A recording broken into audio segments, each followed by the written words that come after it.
Palhetas. Distribuição Sinapse.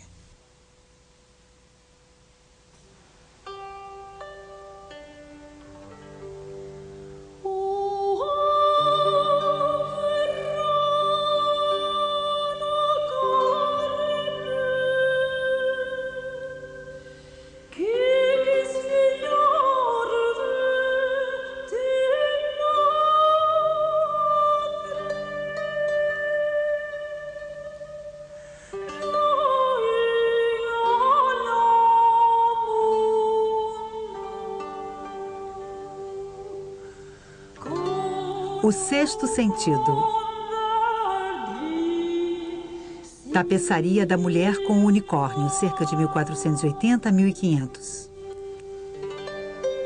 Museu Nacional da Idade Média, Hôtel de Cluny, Paris.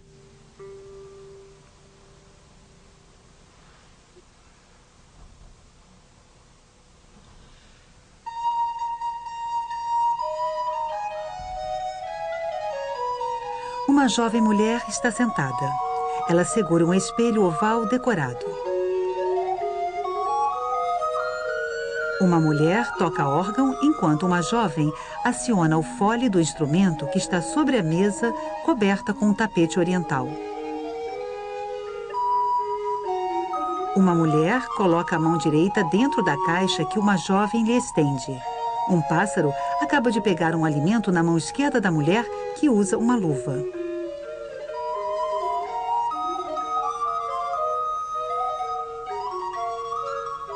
Uma jovem segura uma bandeja cheia de flores. Uma mulher trança com flores um adorno. Uma mulher está só ao centro. Ela segura a haste de uma lança com um estandarte na ponta e acaricia o chifre do unicórnio. O leão e o unicórnio seguram as abas de um pavilhão de brocado azul bordado com labaredas de ouro. Por meu único desejo. Uma jovem estende uma caixa de joias aberta. Uma mulher curvada segura um lenço repleto de joias. Este é o conjunto de 6 tapeçarias conservadas no Museu Nacional da Idade Média, em Paris.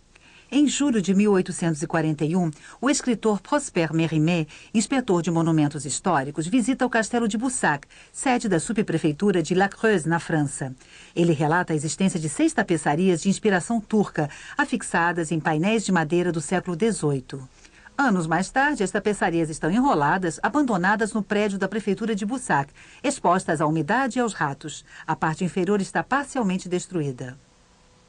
O Hôtel de Cluny, dependência parisiense da Abadia da Borgonha, data do século XV. O Estado o transforma, em 1843, no Museu Nacional da Idade Média. O curador Edmond de Sommerard compra da municipalidade de Boussac a tapeçaria da Mulher com o Unicórnio. O conjunto de tapeçarias, restaurado, entra no museu em 1883. Nelas, os historiadores logo identificarão os 5 sentidos: visão, audição, paladar, olfato, tato. A 6ª tapeçaria, mais misteriosa, foi objeto de múltiplas interpretações. Na arte da tapeçaria, um fio móvel da trama é entrecruzado de forma regular com os fios fixos esticados sobre teares horizontais ou verticais. O aumento dos fios da trama cria ao mesmo tempo a tessitura e os motivos de várias cores. As tapeçarias de Cluny têm de 3 a 4 metros de largura e de 3 a 3,80 metros de altura. A confecção desse tipo de tapeçaria podia levar até 2 anos. Portanto, um conjunto com várias peças como este era um artigo de luxo, oferecido quase sempre como presente. A pessoa interessada encomendava a um pintor um padrão, isto é, um modelo reduzido da futura tapeçaria.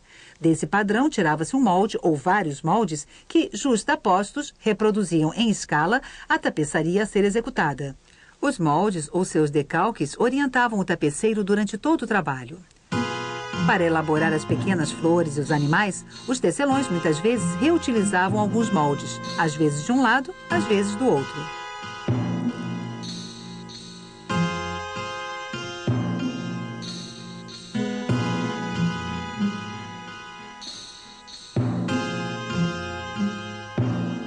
Os tingidores colaboravam bastante com os tapeceiros. Somente 3 corantes vegetais foram utilizados na tapeçaria: a garança para o vermelho, o lírio para o amarelo amarronzado e o índigo para o azul. A mistura dessas cores durante o processo de coloração dava conta de todos os matizes da tapeçaria: os vermelhos, os azuis, os amarelos, os verdes, os brancos. O fundo é vermelho alaranjado bem claro, a ilha azul e sombria. As duas áreas se opõem tanto pela cor quanto pela claridade. As figuras claras do leão e do unicórnio se destacam sobre o fundo azul da ilha, enquanto ela se destaca sobre o fundo vermelho. A organização das cores da tapeçaria parece reproduzir a do brasão. Sobre o fundo vermelho, abundância de flores azuis. Sobre o fundo azul, dominam as flores vermelhas. Os artistas conheciam bem os efeitos de excitação dinâmica das cores e as regras do contraste. E inventaram técnicas de passagem descontínua de uma cor para outra, como, por exemplo, a batedura e os traçados, que conservam toda a vivacidade das cores nos vários matizes. Nas superfícies claras, como os rostos das mulheres ou as cabeças de animais, os pontos de lã reproduzem perfeitamente os traços de desenho. Nessas tapeçarias, como naquelas chamadas de 1000 flores, os espaços estão saturados.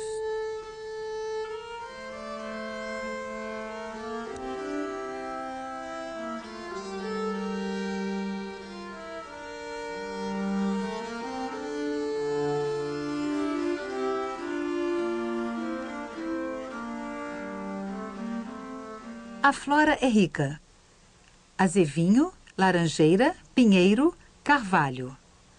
4 árvores representadas no momento em que os frutos estão maduros. E as flores: jacinto, amor perfeito, calandrina, junquilho, verônica, bem-me-quer, margarida, miosótis, maravilha, flor da menta, ancólia, campânula, pervinca, flor do morangueiro, cravo, goiveiro, violeta, rosa.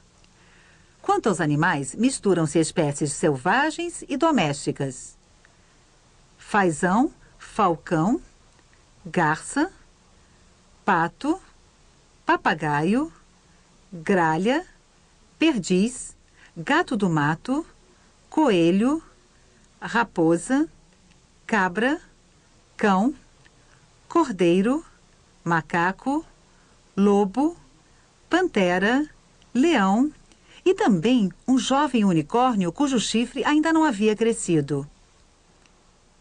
As mulheres e as jovens são todas louras de olhos azuis. Seus rostos lembram aqueles pintados por artistas do fim do século XV. Queixo redondo de Botticelli, testa grande de Memling. Os corpos obedecem à tradição do século: magros, longilíneos, busto estreito e ventre um pouco para frente. Mas os penteados são estranhos. Cabelos em cascata presos por um grande diadema com ponta. Cabelos curtos sob um turbante com plumas.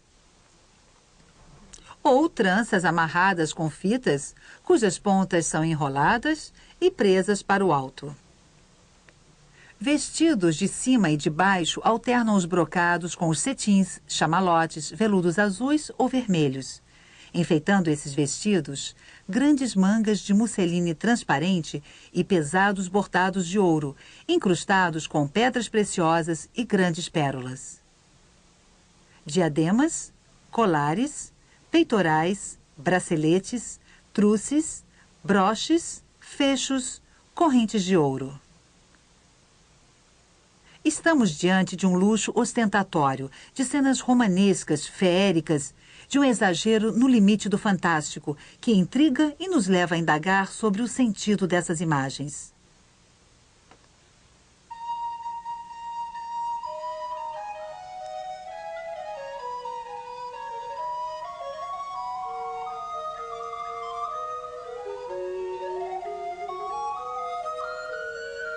O brasão da mulher com unicórnio apresenta o fundo vermelho, cortado por uma tarja azul com 3 crescentes em prata. Os símbolos aparecem nas lanças de torneio, nas bandeiras e estandartes, nas capas e nos escudos. O pavilhão também traz uma manifestação heráldica. Em geral, as armas e escudos se completam por suportes que as sustentam e exibem. Aqui, o leão e o unicórnio desempenham essa função. O leão, rei dos animais, é a figura mais presente na heráldica. É força, coragem, dominação. O unicórnio, nascido da imaginação dos antigos gregos e retomado nas figuras de animais medievais, possui um longo chifre retorcido. O chifre de marfim, na verdade, o dente em espiral de um animal marinho, era muito valorizado. Ele protegeria contra a maioria dos peixes e venceria a impotência masculina. Animal indomável, o mais veloz de todos, o unicórnio não se deixava pegar. Ele simbolizava a velocidade. Se ele visse uma virgem, vinha se deitar aos seus pés. Dessa forma, acabava sendo capturado ou morto pelos caçadores. Às vezes, o unicórnio era comparado a Cristo e a caça ao unicórnio, a paixão. Os crescentes lembravam o Oriente. Em Bussac, uma lenda atribuía as tapeçarias a um príncipe turco em exílio na região. De fato, desde 1883, o brasão é identificado como dos Levistes, uma rica família de Lyon. Jean Leviste, quarto na linhagem com este nome, pertence à corte do rei Luís XI. Torna-se em 1489 um dos presidentes da Corte das Finanças Extraordinárias do Reino. Jean Leviste colocou seu brasão em toda a parte. Nas chaminés de seu castelo de Arcy, no Bourbonnais, acima das portas, nos revestimentos dos corredores, quartos e sótãos.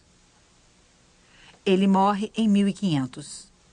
Mas outros Leviste podem ter encomendado esse conjunto de tapeçarias. O primo-irmão de Jean, Aubert Leviste, ex-conselheiro no Parlamento de Paris, ou o filho de Aubert, Antoine, ex-membro da chancelaria por volta de 1500, antes de se tornar presidente do Parlamento em 1523.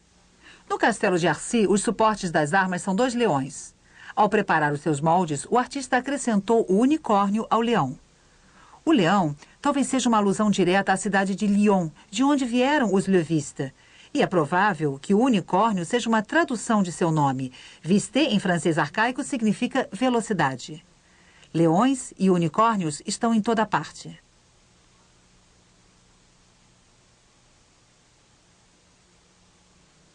O brasão dos Levistes justapõe 2 cores, o que é contrário às regras da heráldica. Ele deveria mostrar 3 crescentes em azul sobre uma fita em prata. Mas neste caso seria o brasão da rainha Guenièvre, no ciclo dos romances da Távola Redonda. É possível que os Levistes tenham jogado também com essa semelhança que os relacionava à lendária cavalaria.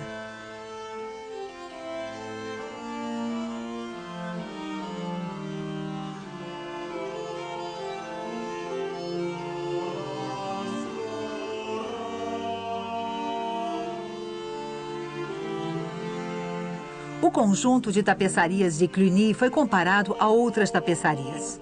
Primeiro, a caça ao unicórnio de Nova York. Flores, animais e unicórnios têm vários pontos em comum com os de Cluny. As diferenças estilísticas poderiam ser explicadas pelo modo de passagem do padrão para o molde e do molde para a tapeçaria. Essas imagens se assemelham às gravuras publicadas por volta do fim do século XV em Paris. Atribuem-se ao mesmo artista iluminuras e vitrais, além de diversos livros de orações. Cada mês é marcado por uma figura de Sibila. Em uma gravura sobre Betsabeia, na caça ao unicórnio e em Adão e Eva no Paraíso, vemos a mesma fonte. No Paraíso, um macaco idêntico ao de Cluny. Em Betsabeia, a mesma posição de uma serviçal e o mesmo espelho que na visão. Na Anunciação, a mesma posição do anjo. O mesmo banco encontrado em 2 das tapeçarias de Cluny. No Narciso do Museu de Boston, encontramos as flores, os animais e a mesma fonte. De um conjunto de tapeçarias tecidas nessa época, mas destruídas no século XVIII, restam alguns fragmentos. Um dos fragmentos representa Penélope tecendo a tapeçaria. O rosto e o penteado se assemelham aos da mulher ao órgão.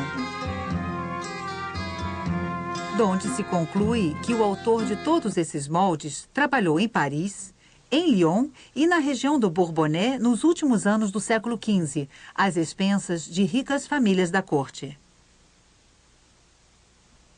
As tapeçarias foram provavelmente tecidas nos ateliês do norte da França ou dos Países Baixos, em Bruges ou Bruxelas.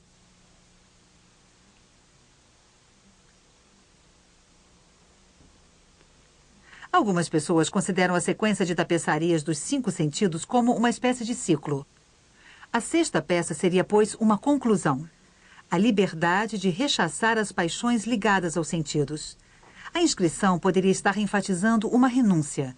A mulher não estaria escolhendo uma joia. Ao contrário, estaria se desfazendo da joia, colocando-a envolta em um lenço de volta na caixinha. Por meu único desejo, significaria, então, de acordo apenas com a minha vontade. Podemos ainda ressaltar vários outros indícios nas imagens das tapeçarias. Os pares de animais, por exemplo, são formados por espécies inimigas. Raposa e cordeiro, gato do mato e coelho, leão e coelho. Essas imagens evocam um mundo reconciliado, uma espécie de paraíso. Vários animais têm uma função moral. A raposa ou a gralha lembram o discurso enganador ou a sedução das aparências. Os macacos são dublês do ser humano, que eles imitam sem cessar, fazendo mau uso de seus sentidos. Eles exprimem a natureza selvagem sem repressão. O macaco acorrentado que encontramos em Dürer é o símbolo dos instintos domados. Os cães ou os animais com coleira também evocam o amor conquistado, domado. Os coelhos são muitos, cerca de 30 no total. Nas alegorias religiosas, eles representam o amor carnal e a luxúria. Na Virgem do chanceler Roland de Van Eyck, a coluna do lugar sagrado os esmaga. Prolíficos e noturnos, os coelhos são também animais de Vênus. Simbolizam a fecundidade e a prosperidade. E aparecem em quantidade num afresco consagrado à deusa do amor, em Ferrara. Bem próximo está o cachorro. Guardião do lar, o cão simboliza o casamento, o amor físico, a fidelidade. Ele aparece tanto aos pés do Arnolfini e sua mulher de Van Eyck, quanto ao lado de uma Vênus de Memling.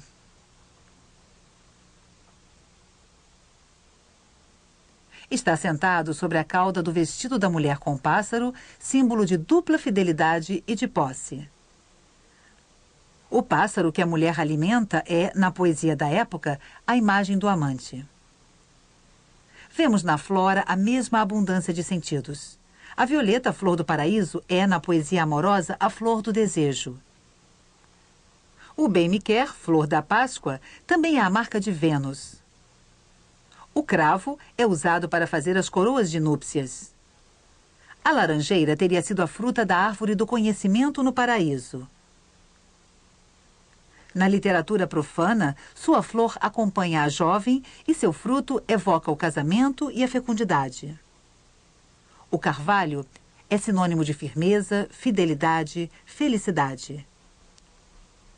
O azevinho protege a casa e é associado à natividade, portanto, ao nascimento de uma criança. O pinheiro sempre verde marca a permanência. A rosa, associada à Virgem, torna-se o equivalente poético da bem-amada, o próprio símbolo do amor terrestre. O jardim secreto da Virgem Maria tornou-se assim, por força das lendas, o campo florido, isto é, o jardim do amor onde os amantes se encontram. E passa a ser o reino de Vênus.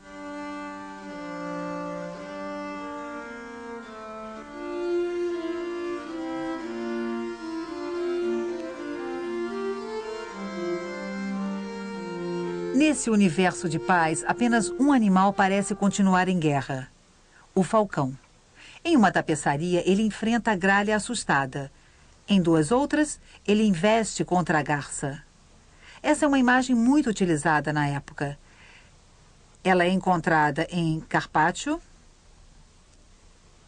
e em vários outros pintores. No afresco que mostra Vênus e os coelhos, o falcão está atacando a garça que se virou e o enfrenta. Essa imagem, reincidente, inspirada em um tipo de caça usual na época, é na realidade um outro símbolo do desejo sexual. Um dos parceiros se apossa do outro. O falcão, ave de rapina corajosa, ataca a garça indefesa, atingindo-lhe o coração. Mas, ao contrário das aparências, é o falcão que é identificado à mulher e a garça ao amante. É a nobre mulher que seduz o amante, tornando-se sua dona ao atingir-lhe o coração. Acima de Narciso, que só ama a si mesmo, o falcão desvia-se da garça. Nas tapeçarias de Cluny, o falcão persegue as suas presas, mas ainda não as alcança. O material de heráldica parece dizer a mesma coisa. Para o nobre cavaleiro, é preciso conquistar a sua mulher. As lanças do torneio estão levantadas, sinal de que o combate amoroso é iminente ou está suspenso. O pavilhão figura em numerosos romances de cavalaria. É bordado com símbolos em ouro, que talvez sejam labaredas, chamas da paixão. Assim, ao entregar o seu colar, a mulher não estaria renunciando aos prazeres deste mundo, como foi sugerido. Estaria, sim, se despojando de sua joia antes de entrar no pavilhão. O cão, sentado, espera pacientemente, tal como um amante fiel. O leão, símbolo da força viril, ruge. O unicórnio, símbolo da castidade, presta atenção. Ambos evidenciam o caráter solene e a intensidade de um momento talvez erótico. Por meu único desejo, ou então meu único desejo, poderia ser a orgulhosa inscrição dos levistes. Na cidade de gracioso desejo, de leal coração, contente de alegria, minha amante, meu único desejo. A palavra desejo na poesia de Charles d'Orléans ou nos romances da época evoca quase sempre o sentimento amoroso. Mas a inscrição em francês é curiosa. A palavra seul, único, está separada de mon, meu, e de désir, desejo, por pontos em forma de losango. Após o A figura um ponto e após désir, 2 pontos. A letra seguinte poderia ser um I. A inscrição então seria lida desta forma: meu único desejo, ladeada por 2 iniciais. A primeira seria de quem encomendou. A segunda, daquele a quem é dedicada. O primo de Jean Léviste, Aubert, foi casado com Jeanne Baillet. O J se escrevia I. O filho de Aubert, Antoine, casou-se com Jacqueline Raguier. O A e o I poderiam ser uma alusão a esses 2 personagens de alto escalão. Os 2 nós de corda que sustentam a tapeçaria também apresentam as 2 letras A e I. Tanto os nós, simbolizando o elo conjugal, como as letras iniciais, desempenham um papel importante nas tapeçarias dessa época, em geral destinadas a presentes de casamento ou de noivado. Finalmente, a inscrição poderia ser também um anagrama em torno do nome de Léviste, já que as letras T e D costumavam ser confundidas.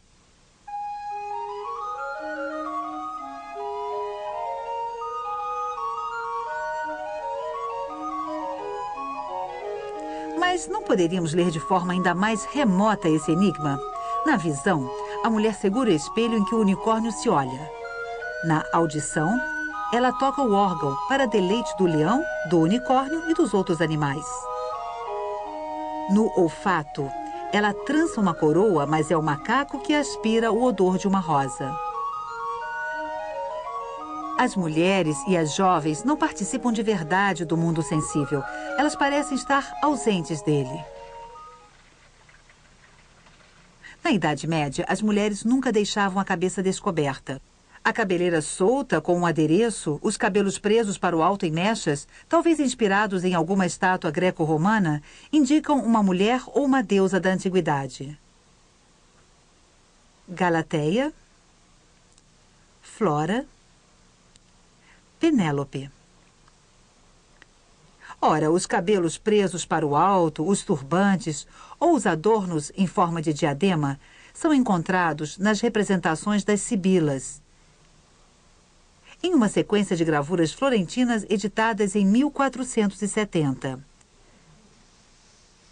Essas profetisas da antiguidade foram adotadas pela Igreja Católica porque se acreditava que elas haviam anunciado a vinda do Cristo. Personagens muito apreciadas, elas figuram no piso da Catedral de Siena e em vários outros monumentos. Nessa época, as sibilas eram 10. Este é o número de personagens femininas da tapeçaria, entre mulheres e jovens.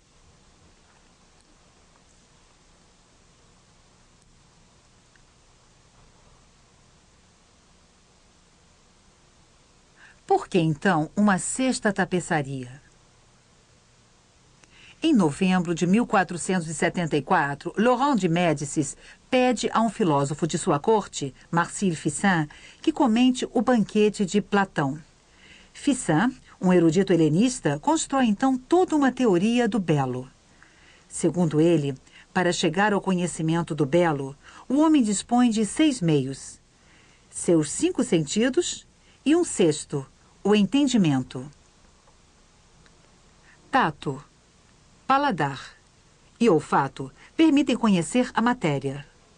Audição, visão e entendimento, o espírito. Estes 3 últimos meios bastam ao amor. O amor é desejo de beleza e a beleza é Deus. A busca do amor é uma busca de Deus. Assim, o mais ardente dos desejos é considerado como manifestação do divino. A deusa Vênus está no centro dessas especulações filosóficas. Essa teologia do amor teve imediata influência em toda a Europa. E os comentários de Ficin logo circularam pela corte de Bourbon, no círculo de Anne da França, filha de Luís XI. Junto a seu marido, Pierre de Beaujeu, Anne assumira a regência com a morte do rei. Foi justamente na região do Bourbonnais que se encomendaram as tapeçarias dos Levistes, além de outras do mesmo estilo. Um dos eruditos que gravitavam em torno dos Beaujeu, Symphorien Champier, redigiu a pedido da regente um livro das profecias, ditos e vaticínios das sibilas, reunindo a tradução das profecias das sibilas e o comentário de Ficin sobre o amor. Aí estavam, então, os fundamentos de uma nova corrente filosófica que reunia mundos desiguais. A heráldica ligada à tradição aristocrática dos torneios, podendo ser lida também como evocação do combate amoroso. A poesia da corte, que havia tomado do cristianismo a ideia de paraíso, para fazer dele o jardim do amor. A transformação dos animais em diversas representações das paixões humanas. O mundo maravilhoso dos contos com seus objetos mágicos. Enfim, os personagens da mitologia antiga. As sibilas, espécies de fadas, agem como intermediárias entre esses mundos imaginários. A extrema condensação desses sentidos secretos deu origem a 6 momentos estranhos, peculiares, que não podemos mais perceber como os percebiam os iniciados da época. Uma mensagem, porém, chega até nós, a do desejo, ou seja, a busca da beleza.